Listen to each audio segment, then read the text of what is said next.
अभी सर्दी का मौसम है, उमूमन लोग धूप के अंदर बैठते हैं। धूप में बैठने के क्या फ़ायदे हैं, बराए करम इरशाद फरमा दीजिए, और क्या नीयत होनी चाहिए? धूप अल्लाह अज़्ज़ा वजल की एक बहुत बड़ी अजीम नेमत है और इसमें बहुत सारे फवायद रखे गए हैं, जिसमें इंसानी की सेहत के लिए धूप का अहम किरदार है। एक कहावत है, जिस घर में सूरज दाखिल नहीं होता उसमें डॉक्टर दाखिल होता है। बेशुमार जरासीम ऐसे होते हैं जो धूप और ताज़ा हवा से मर जाते हैं। इंसानी जिस्म की खाल में विटामिन डी ये सोई हुई हालत यानी इनएक्टिव फॉर्म में होता है। इसका नाम 7D हाइड्रोकोलेस्ट्रोल है। जब सूरज की अल्ट्रावायलेट शुआएं इंसानी जिस्म पर पड़ती हैं तो खाल में सोया हुआ विटामिन डी बेदार होकर मुतहर्रिक यानी एक्टिव होता और विटामिन D3 में तब्दील होकर खून में शामिल हो जाता है।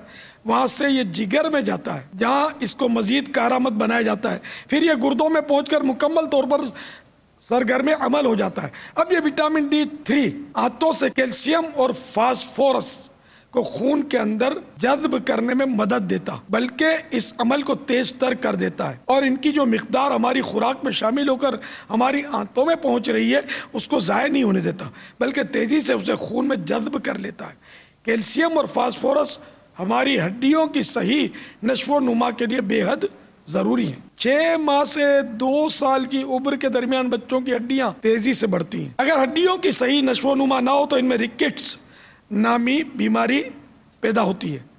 हड्डियों की सही नश्व नुमा के लिए विटामिन D3 बहुत ज़रूरी होता है। अगर इसमें कमी वाक़ हो जाए तो हड्डियों में मुख्तलिफ नक़ाइस यानी खामियाँ रह जाती हैं जो आगे चलकर परेशानी का बाइस बनते हैं। आजकल रिकेट्स नामी बीमारी बच्चों में आम होती जा रही है। इसकी वजूहात में से खुराक में विटामिन D3 की कमी भी शामिल है, मगर सबसे बड़ी वजह तंग महलों और छोटी छोटी गलियों के अंदर बड़ी बड़ी इमारतों के बंद घरों में रिहाइश है, क्योंकि ऐसी जगहों पर सूरज की अल्ट्रावायलेट शुआएं सही तौर पर इंसानी जिस्म तक नहीं पहुंच पाती और नतीजतन बच्चा रिकेट्स का शिकार हो सकता है।